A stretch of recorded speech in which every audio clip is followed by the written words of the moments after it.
Hey everyone, so today we are going to get into something that is, well, it's a really powerful and, frankly, kind of weird way of looking at the world. It's called Actor Network Theory, or ANT for short, and I promise you it's a tool that might just change how you see, well, pretty much everything.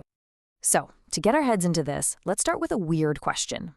What on earth could a bunch of marine biologists, a bed of scallops, and a community of fishermen possibly have in common? Now you gotta stick with me here, because the answer to that question, it gets right to the heart of this whole way of thinking. All right, so before we can break the rules, we kind of have to know what they are. So let's start with the official, the textbook definition of actor network theory. Okay, so what does that actually mean? In simple terms, ANT says that nothing, not a person, not a rock, not an idea, has any meaning all by itself. Its identity, its power, everything about it comes from the web of relationships it's caught up in. Pretty straightforward, right? Well, yeah, not so fast. Because the second you think you've got a handle on it, this whole idea just pulls the rug right out from under you. See, the folks who came up with this, like John Law, whose work we're digging into, they tell you that just reading a definition like that completely misses the point. In fact, the name actor network theory itself, it's kind of a trap. And here is the big twist. Get this, actor network theory isn't actually a theory. It's not about actors in the way you might think, and it's not even really about networks as we usually understand them. Let's break down exactly why that name is so incredibly misleading. So, what gives? Why the tricky name? Well, first off, ANT isn't some abstract head in the clouds thing. It's all about digging into messy, real-world situations. Second, it doesn't try to explain why things are the way they are. Instead, it just wants to describe how they get put together in the first place. Third, it's not one single neat theory. It's more like a diverse family of different methods and approaches. And finally, and this is a big one, it says there's no single objective God's eye view of anything. Every story we tell is just one possible version. So you see, it's less of a theory and more like a practical toolkit for telling those stories. So how do you actually use this toolkit? Well, the best way to really get it is to look at one of the most famous case studies ever done with it. It's all about the scallops of Saint-Brieuc Bay in France. Trust me, this is where it all starts to click. So the story goes like this. A group of scientists wanted to figure out how to help the local scallop population. To do that, they had to build a brand new network through this process they called translation. First step, problematization. They framed the problem in a way that made them, the scientists, the essential solution. Next up, interestment, which is just a fancy word for getting everybody interested. They had to lure in all the other actors, the fishermen, other scientists, even the scallops themselves, by making their project seem indispensable. Third was enrollment. This is where they tried to lock everyone and everything into specific roles, like getting the fishermen to promise not to trawl near their scientific gear, and finally, mobilization.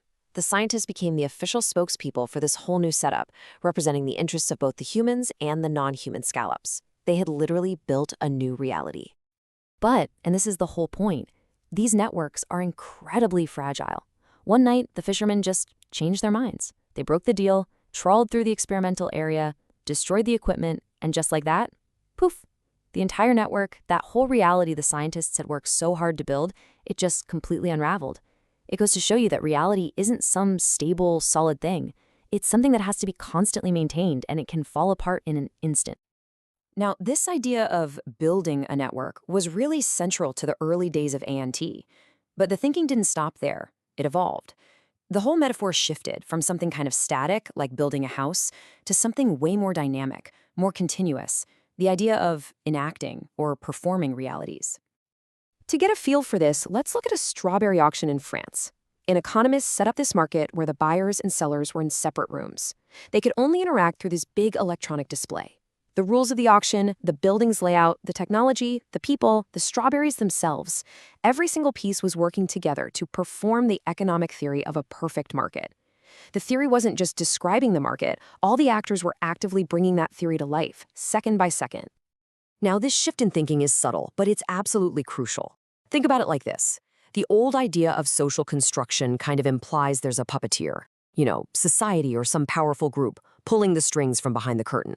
But this idea of performativity, it gets rid of the puppeteer entirely. Instead, reality is this collective performance where everyone and everything, Humans, non-humans, all of it, is on the stage together, all playing a part. And you don't have to take my word for it. John Law himself called this a seismic shift. He said we're no longer dealing with construction, but with enactment or performance. This isn't just swapping one word for another, it's a totally different way of imagining how our world even comes to be. Okay, so what's the big deal? Why does any of this matter? This brings us to the most powerful and maybe the most challenging part of ANT, a concept called ontological politics. It boils down to this. If there isn't one single pre-made reality with a capital R out there, but instead lots of different realities that are constantly being performed, well, then our choices, our actions, our technologies, they're never neutral. The way we do things helps make one version of the world real instead of another. Every choice becomes a political act that shapes reality itself. That's ontological politics. Let's look at a real-world example, the Amboseli elephants in Kenya. Here we have two different groups of scientists, and they are performing two totally different realities. On one hand, you've got the animal behaviorists. In their world, the key actors are the scientists and the elephants, who are kind of like a resource. The goal is scientific knowledge, stuff you publish in big journals. But then you have the conservation biologists. In their world, the key actors are the elephants and the local people. Their goal isn't just data, it's coexistence, and they value local, on-the-ground observation. And here's the kicker. This isn't just two groups with different opinions about the same elephants. Through their different practices, their tools, their relationships, they are literally performing two different worlds into existence. And inside each of those worlds, the very idea of what is good, what is right, and what is ethical is completely different. And so this leaves us with a final and pretty challenging question. Actor network theory basically says that the way we describe the world is never just a description, it's an act of creation. So if everything we do, every story we tell, and every technology we build is helping to perform a world into being, then we have to ask ourselves, what kind of reality are we choosing to create?